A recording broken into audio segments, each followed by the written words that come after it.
Good morning, good afternoon, good evening. Welcome to the AI 2030 show. My name is Xiaochen Zhang, the CEO of FinTech for Good and also the Executive Director of AI 2030, your host of today. We have Nick, and who is our guest today. And I'd like to just have Nick to introduce yourself. Well, thank you very much. It's really exciting to be on today. And so my name is Nick Schmidt, and I am the Chief Technology and Innovation Officer of SolasAI.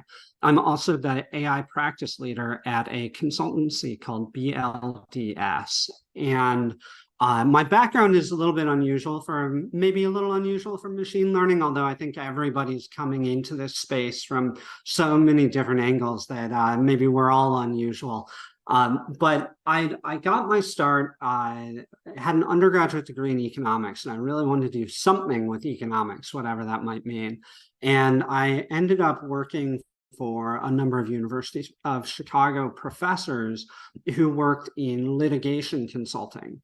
And so when a company would get sued for antitrust discrimination or securities fraud or labor and employment discrimination, they would come to us and we would do an economic analysis of whether or not there was evidence that there was a claim, and then put a dollar figure on it if there was. And out of that work, I ended up specializing in labor and employment discrimination. And that what we would do is get the entire human resources database from a company. And we would assess whether or not there was evidence that women or African Americans or Hispanics or some other group they were being promoted less frequently, or being paid less, or being terminated more frequently.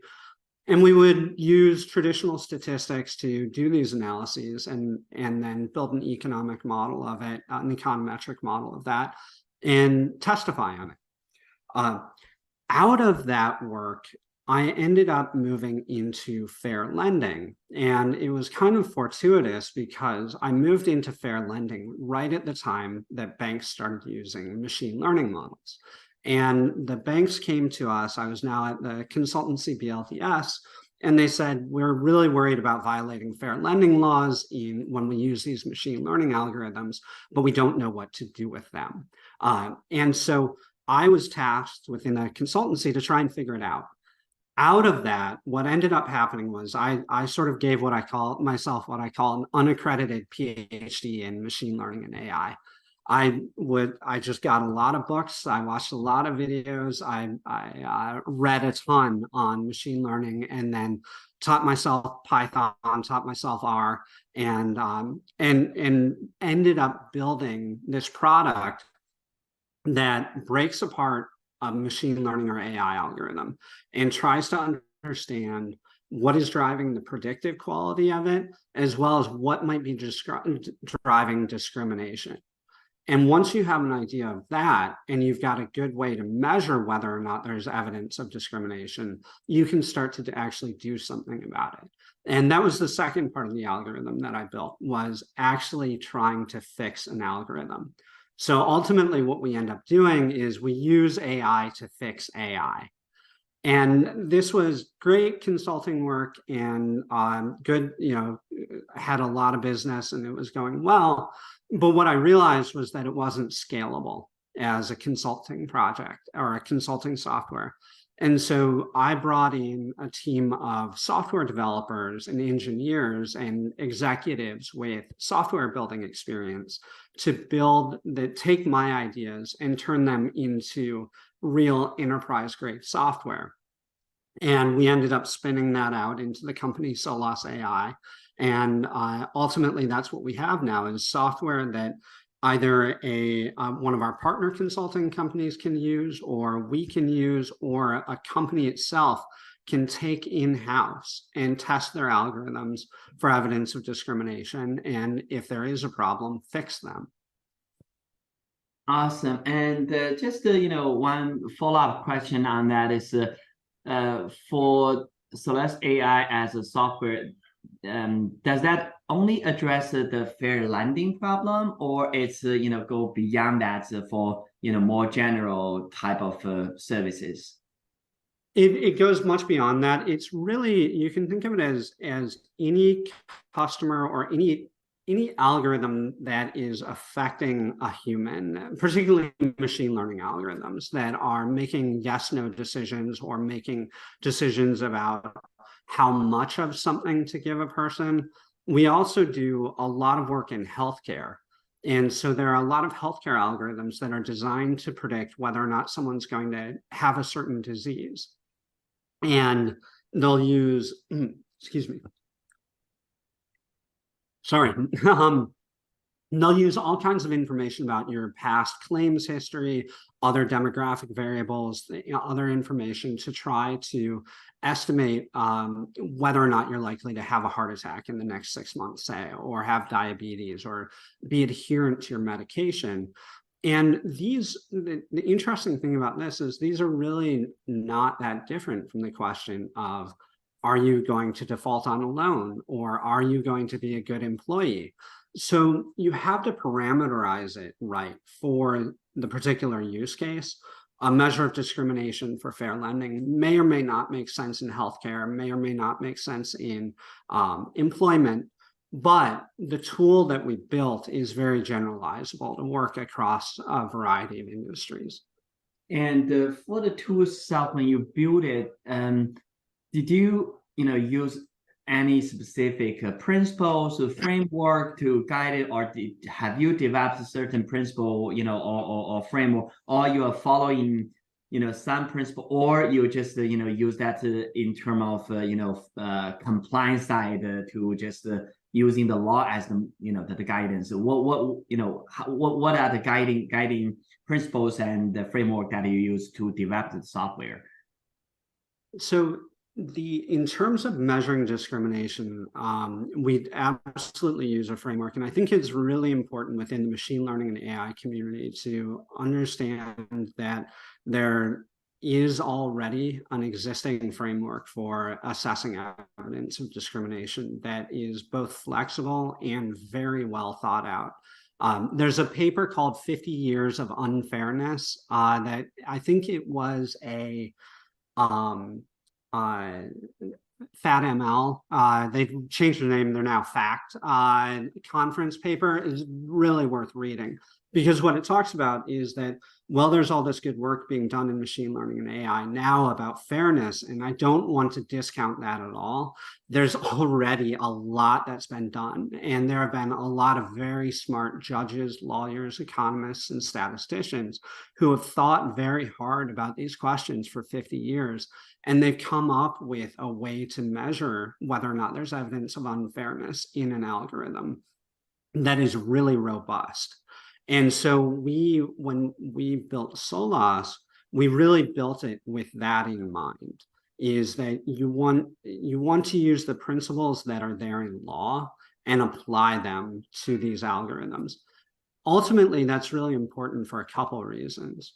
One is, like I said, it's a really good framework. It's flexible, yet, and it's principle-based. It's flexible, it's principle-based, and it is also what companies in the United States have to adhere to.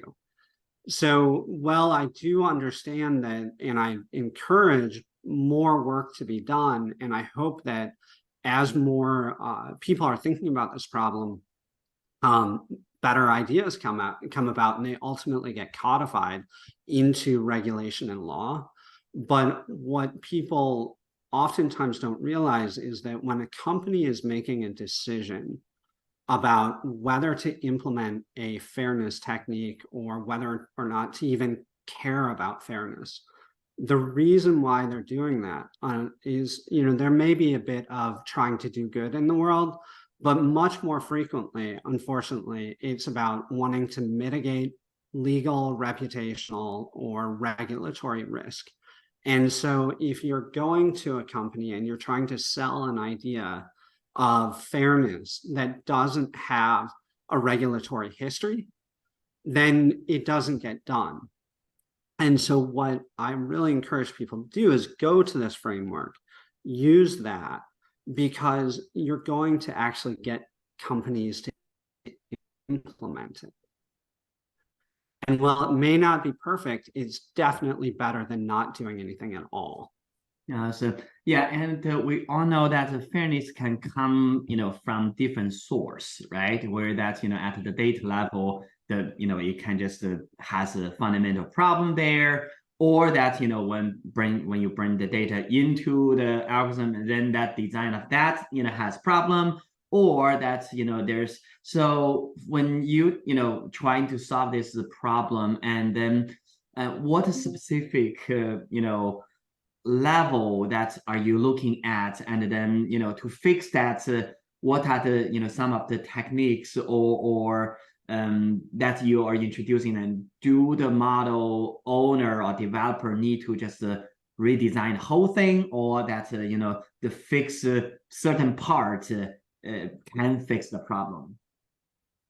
So it's very hard to fix the problem.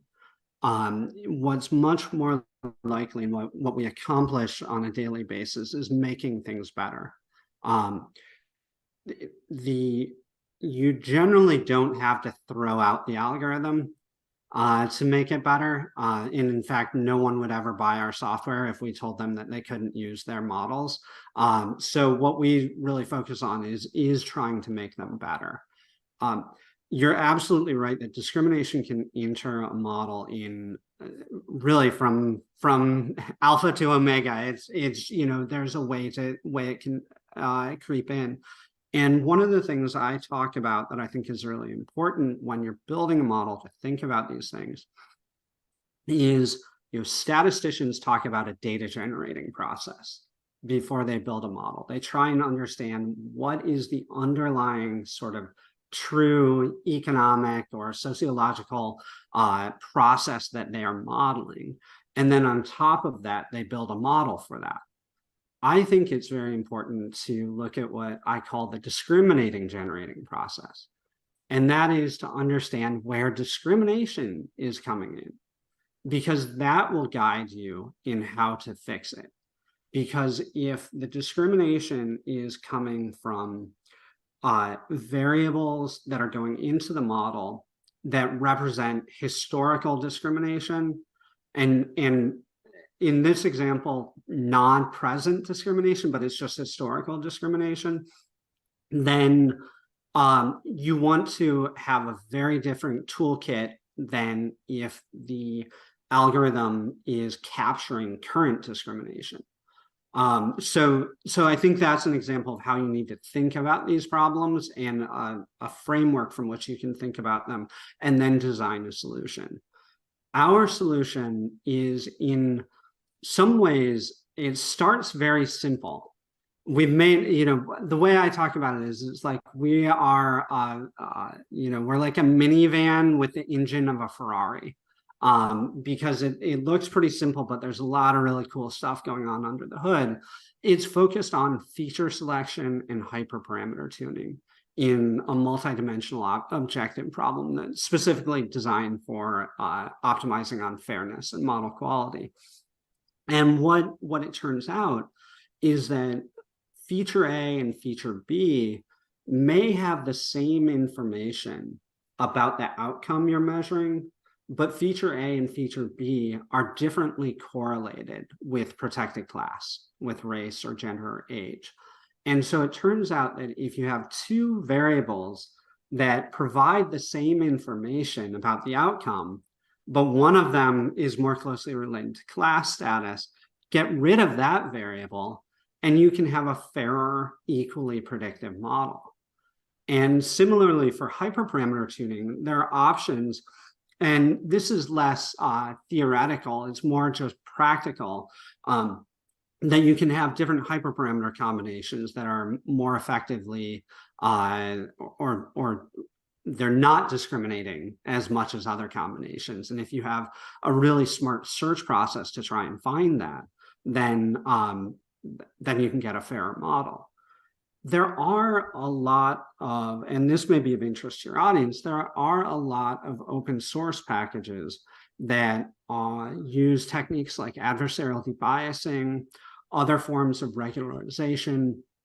There's IBM Fairness 360, FairLearn, handful of other methodology or packages that you as a Python programmer can use. I absolutely support using those. It kind of goes back to maybe doing something is better than nothing, but you have to be very careful about how you use them, because for at least two reasons. One of them is that you might actually be committing worse discrimination from a legal perspective if you use them than if you don't. So if your company is in a highly regulated industry like banking or housing, or you're making employment models and you use one of these algorithms, it's quite possible you actually went from just having a discriminatory algorithm, an unfair algorithm, to having an illegal algorithm.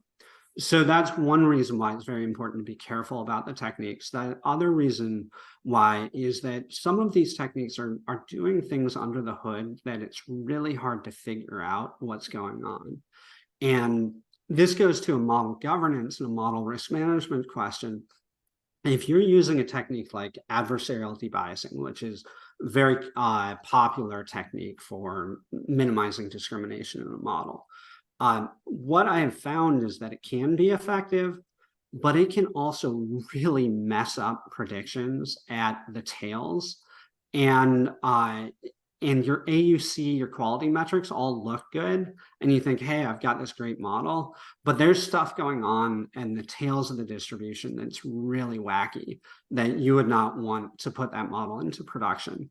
So I would say, if you're going to use these techniques, first talk to a lawyer. And second, if you're not a good data scientist, talk to a good data scientist. If you're a good data scientist, make sure you're doing really good work, because you really do need to go through some extra effort to make sure that the model you're putting in is robust. Awesome. Yeah, and when you just talk about the potential impact of fairness, and I think it really impacted the whole business. And but from your side, that you have helped many clients fixing the problem and identify problem, fixing the problem, and who are they? And are they the business people who are like customer facing business people, or are they the risk managers in the compliance department, or are they currently there are companies setting up like a chief AI officer and who's looking at it. So who are they looking for a solution or looking for help from you? So this is really one of the hardest things about my job from a sales perspective, is that it is just a mess. And every company is different, and finding out who the decision maker and who the buyer is, who's going to pay for it, turns out to be very difficult. And as a relatively new startup founder, one of the things I have learned, got to find out who the buyer is, and who can write the check, because they're the ones that you really need to talk to. And the problem is, in these organizations, is they're really trying to figure this out right now. And so you have people in DEI, you have people in compliance, you have risk management, you have legal, and they all have varying levels of responsibility for the fair use of algorithms. They also have varying levels of ability to impact a decision. And there's a lot of turf wars going on. It's unfortunately, we're in this space right now where we haven't figured out within companies, most companies have not figured out how to do this, particularly outside of lending. In financial services, we're in much better shape. And I would encourage companies that are not in financial services to look at model governance, model risk management processes from financial services in order to understand how to create an effective pipeline for fairness and model governance. What that will also do, to kind of bring this back to your question, is help make sure that the people who are responsible for fairness know that they're responsible for fairness and have the power to make the decisions about it.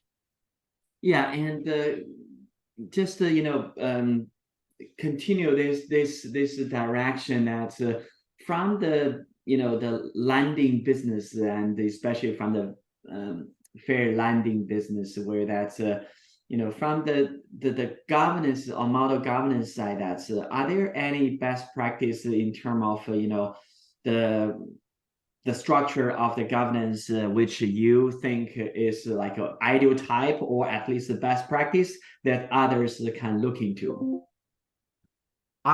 Yes, absolutely. And this is again where I think you start with what financial services has, because one thing that the US has done really well in the last 15 years is model governance for lenders.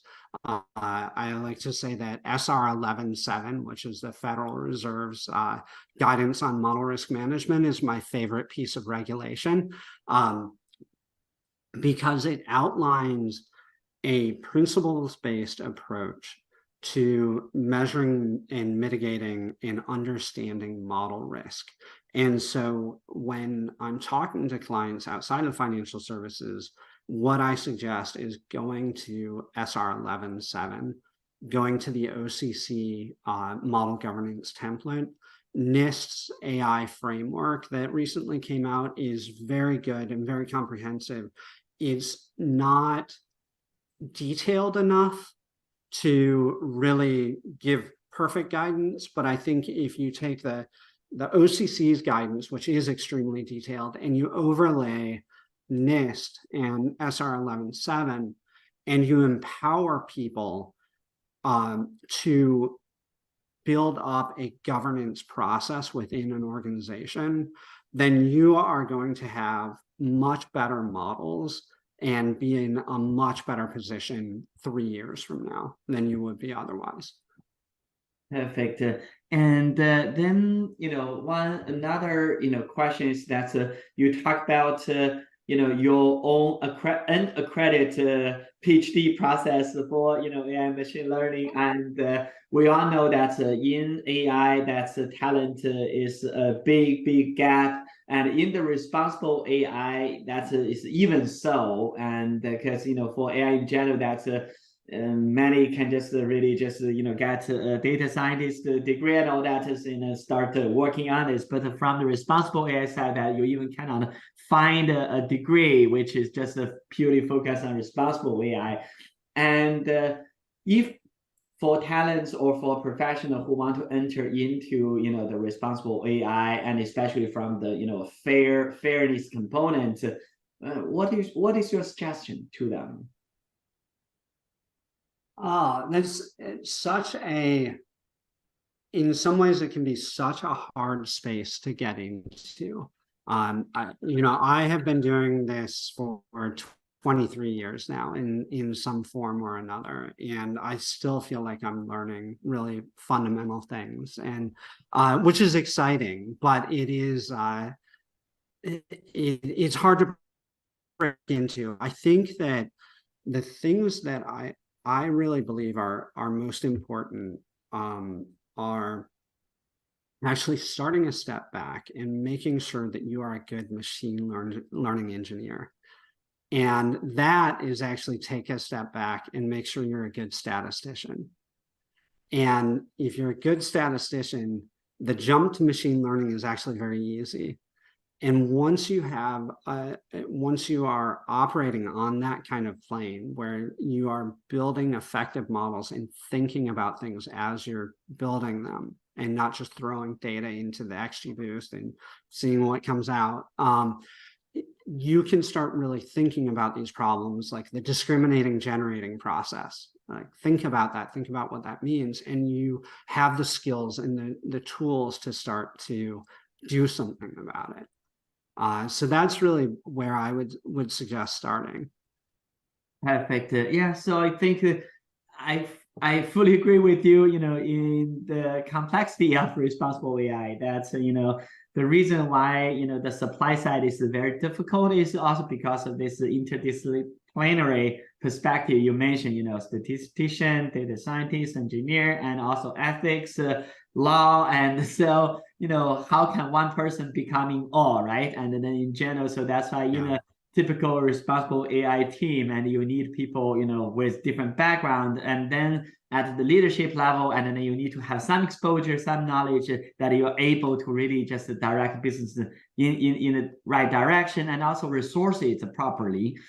And that's also, one of the reasons that we are, launching the Responsible AI for Financial Professional, learning course and the certification framework. And Nick, we will be very, for people who want to learn about it and may, just receiving training or from Nick. And so I think that is a very exciting thing. And my last question is that, in this space, no matter from the practice or from the learning or from the compliance side, that's what do you see is the big trend that people should be aware of?